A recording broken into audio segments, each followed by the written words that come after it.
Hey, welcome to the Mogul Mission. We got another great episode, Miss Teasha Cable, and today we have a special host, Miss Courtney Woods. We're gonna let them get into the conversation about how tech can potentially change Birmingham. All right, Miss Teasha Cable, how are you today? I am awesome. How are you? I'm doing wonderful. I'm doing wonderful. So, the first question I want to ask you, I know that you are the creator and owner of CModel. Before we dive into that, tell us a little bit about your background, how you got into tech, how you came up with this amazing idea, and what led up to this. Okay. So, I guess we'll start about 25 plus years ago. I'm getting old. I walked into an office in a tech company, and they gave me a computer and said, "Oh, we need to understand what our forecast is." And so, they had just purchased this tool called Salesforce.com. So this was such a long time ago. They didn't heard even of Salesforce. right. So they didn't even have an app exchange at the time. That's how long ago this was. And so what we did, what I did at the time was started to utilize that tool to build up data sets and learn and understand how that data could help the company to do the things they needed to do in addition to forecasting. But I fell in love with forecasting through that process. So through my career, I've been everything from a VP of revenue operations, a VP of business operations. And when I first started, I thought I was going to solve a forecasting problem. So I had built these algorithms and spreadsheets, went out and consulted in different companies, bringing these algorithms, but then found that that wasn't actually the issue. The issue was more about what do we do to achieve our outcomes and know why we're doing it. So you had a lot of misaligned people and teams, right? A lot of leadership teams that didn't necessarily know, what the difference between what the right and left hand were doing. There wasn't a lot of understanding on their core strategy. People fall away from vision and mission after a certain time of being in business. And then fundamentally found that they didn't really understand all of the different, they may have understood the levers, but they didn't understand the levers behind the levers, right? So there was no sort of mapping out how to get from X to Z, and people would then use their gut and intuition. Now, there's nothing wrong with gut, but it just needs to be kind of informed by a bit more evidence. So I sought to solve that problem. So I, in addition to consulting in those companies where I had brought the algorithms, I started to learn from them, talked to lots of CEOs and CFOs, and then started CModel. And while we still originally started thinking we were gonna do revenue forecasting, we ended up focusing on decision intelligence, knowing cause and effect. I love that. Yeah. I love that. I've been in the business a little over 8 years, and I've learned the importance of data analysis and asking the right questions and knowing exactly how many of this service or how many units of this product that we sell last month. What is our goal? How are we projecting how much we're going to do in the upcoming months? And it's so important so that you can really strategize and know what's in the budget, if you're able to hire somebody and make all of these amazing decisions. So tell us how CModel helps with projections, because I know if it's helping with data analysis, it's definitely helping with projections. That's right. So the core is that we fundamentally change how leaders see projecting. So the process is you start by identifying opportunities. So first I'm going to sort of assess my current conditions, my current situation. I can't do that if I don't also have a vision, which tells me what the world looks like when my company is successful. And then on top of that, a mission that's tied to the math. So I've got a mission that tells me how much money in, how much money out, and how many customers I expect to get by selling a thing or building a thing. And then once I know those things, I can sort of assess my current state. And when I do that, that's where I start to identify opportunities. So what am I focused on? Well, I'm focused on customer acquisition. All right, well, if I'm focused on customer acquisition, it's only from that point that I can start looking at what my desired outcomes are. If I try to go straight into target setting before I assess my opportunity, I'm gonna find myself with the wrong targets.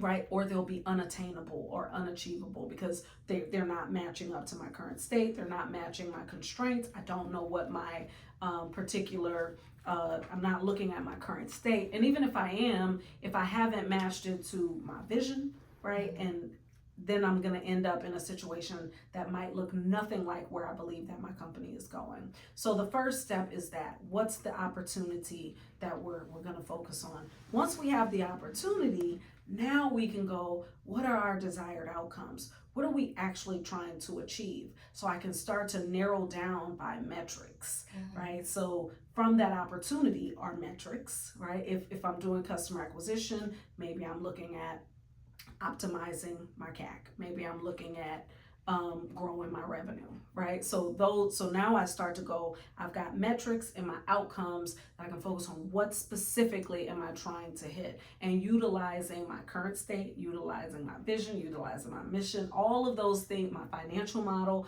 are all going to tell me how to set those targets. So then I set those targets, and my next bet is to go, well, what are we going to do about that? How do I actually achieve those goals? So now I want to take advantage of brainstorming, right? I want to take advantage of simulating. I want to take advantage of looking at the end, the potential ends, to go, is this a high effort, low effort? Like, what does ROI look like if we take this action? So what CModel does is enables the user to do all of those things in this tool in a matter of minutes.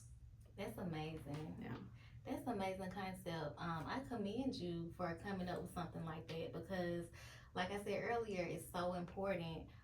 Normally, when I think about data analysis and projections, when it comes to things like that, I think of having, maybe like an expert that I'm paying monthly that comes and sits down in my office, or I go to their office and I sit down and I talk to them, and they're looking at the numbers and they're asking questions and we're putting together all of this stuff.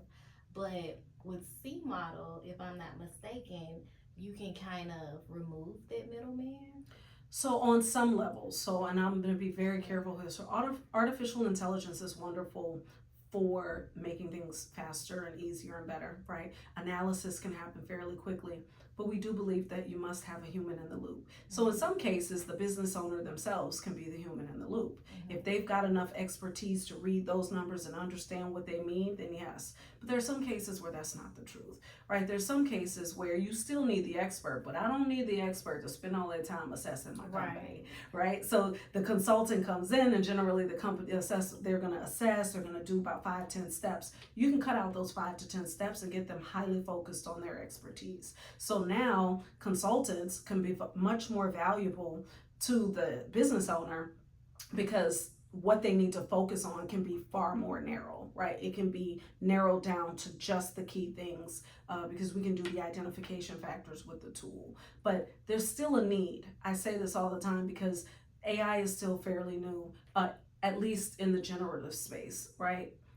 The idea that you can replace human expertise, to me, is a faulty idea. I need humans. So what we've done instead is said, we're going to build out an expert exchange so that we can ask real questions to real people. We just curate that information utilizing AI. So we track it all like it's data, right? You get a questionnaire expert that says, hey, I've seen a company and they've got a high employee turnover rate.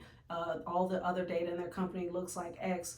What would you do? Then their responses then can track so that we can then effectively curate them to the user when something pops up for them in that space.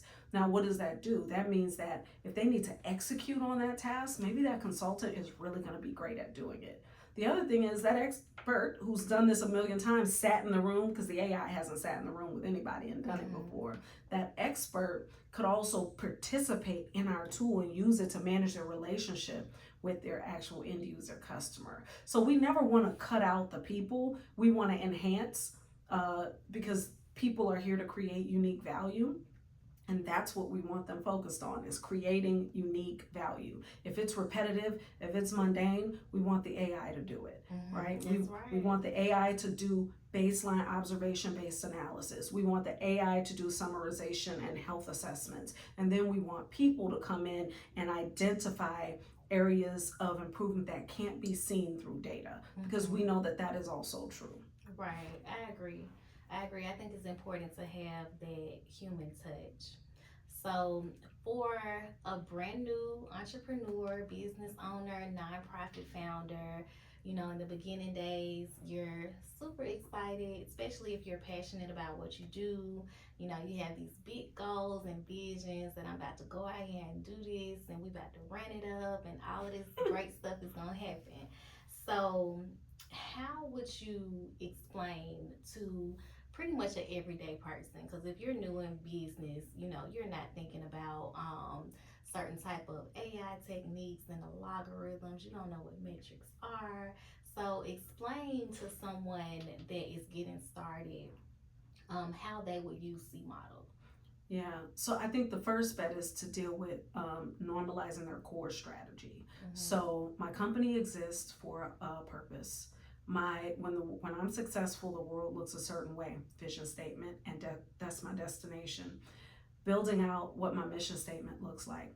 How do I build out the right financial model for my company, knowing that I'm either a sustainable growth or an exponential growth company? How do I then go about getting my first customer? What is the step-by-step process for getting that business off the ground? We've even got customers where they've come in and they haven't established a business entity. So utilizing our tool, even for that earliest stage company, is what will it take for me to get my business set up the right way? Now, the difference with utilizing our bot, for example, which is just a piece of our tool, it's not all a chatbot, right? There's more to the tool. But even for that part, what they get is something tailored and customized, and also with a unique memory set on what the assumptions and pains and feelings might be while someone is experiencing that particular stage. And then we're there as the human in the loop the entire way to make sure that it actually happens. So that's the gist of it for the earliest customer, is that core strategy, and then a set of support services just to make sure that you're doing these things the right way. And then a reminder of how hard this is. Like, not a reminder that it's the hardest thing and you won't succeed, because you can, should you really want to. But keeping them grounded in the fact that this is going to be a difficult path. Because sometimes we get our little dreams crushed. That's we right. like, we finna go out here and do this. That's right. And then it don't quite happen like that. And then we have to keep pushing and understand and learn all this different stuff. So having those realistic expectations set from the beginning is definitely, I think, a good thing. I think it's good. I don't think that it's about crushing dreams, right? Like, I don't want to ever crush it, because I don't want my dreams crushed, right? But certainly realism is important. It's about the bounce back, though. That's, the bounce back is a big deal. It is. The bounce back is a big deal. Because that really shows, like, do you even deserve to reach the heights that you're trying to get to? Are you going to be a steward? Because if you can't take a L and bounce back, I don't know if you need to be there. I mean, because it's not about, it's not roses and candy every single day when you start a business. The other thing is, and this is a lesson that I recently came into, which is about the preparation that we have is, what are we actually going to do when we are given these opportunities? Are we actually stewarding the resources and the opportunities that are in front of us? So it's one thing, right, when you start the company, right? Okay, I got the company. So maybe you've been gifted the company, you got it. But what are you going to do to keep it, right? Because a lot of people start them, but it's not a lot of companies that end up living. And why is that? Because there are steps that have to be taken. There are requirements. There are things you have to do. There are hard decisions. There's a lot of discipline. All of these things come into play. And so are you going to be a good steward of the resources and opportunities that you're given when you start the business? That recently kind of is something that I've thought a lot about, and I think about that being a message that business owners need to have. Right. Yeah, I think we do need to preach that because I know myself, I've made mistakes. You know, Yeah. when you get your first lump sum, if you don't have somebody right there, like, or you know, you take the time to really sit back and plan and do stick to the plan Yes. accordingly, it'll be gone. It'll be gone. And people think, oh, let's say you raise $1 million. $1 million is nothing when you're starting, especially a technology company. It's like it's a drop in the bucket. Right. It can be gone in the blink of an eye. Right. I Yeah. believe that. Yeah. So I think more so like who's telling young business owners these things, right? And not even just young business owners, but think about business owners that get stuck and stagnant. They get stuck in their ways. They have no idea how to grow or scale because they've been doing the same thing over and over and over again, and it only gets them so far. Somebody still has to come in and say, here's a way for you to think about this a little bit differently, right? You might be really, really good at your domain expertise, right? You're an expert at selling that one thing that you do, but let someone come in and help guide you through these other steps, because maybe there's something there that you're missing, right? And maybe there's some behavior that you've unchecked, right, over the course of time that you could make a slight shift so that you can then benefit and grow and scale your business. I love the fact that you said that. I just scheduled an email campaign to go out in the morning, and in the first sentence, it mentions how the smallest tiny pivot can start a domino effect. It can break barriers, remove blockages, and create a different type of success that you thought that you know, it would take a much longer time to see just from making small pivots. Not even necessarily like changes, real big changes, just a pivot. Yeah. So I'm glad that you said that because we do have to be open to that. Um, so my last question, I know you mentioned that you all do provide one-on-one support with the software. So tell us a little bit about how that works. Because initially I thought, you know, you get the software and it helps you with this. Yeah. But did you used to just offer the one-on-one support and then came with the software, or tell us how that works together? So we offer the software, and that's the product, and then we offer managed services for folks that need a little extra help. Maybe they need help. So decision guides are new to the world, for example. No one in the world has a decision guide. That's something we created. So sometimes you have to spend a little more time getting people acclimated to a decision guide so that they can dig really deep in it. So maybe we've got a CEO who doesn't have other staff in the office and they want someone to help them along with the decision. If that's the case, then we'll take on managed services as a part of our agreement with them. But the goal is that the software in itself does the trick. Right. But sometimes when you're dealing with new concepts and new things, you have to spend a bit more time getting people properly onboarded, doing some. So our onboarding process includes a little bit of one-to-one in the very beginning. But the goal is that it's all the software. And over time, I believe that the more people start to utilize decision guides, they'll start to be more connected to what it means to have one or many of them. And we'll do less and less on the personal side. But that's why the consulting services, not necessarily us, but through our expert exchange, become a really important part of this, because people will need help executing. So strategizing is one level of this.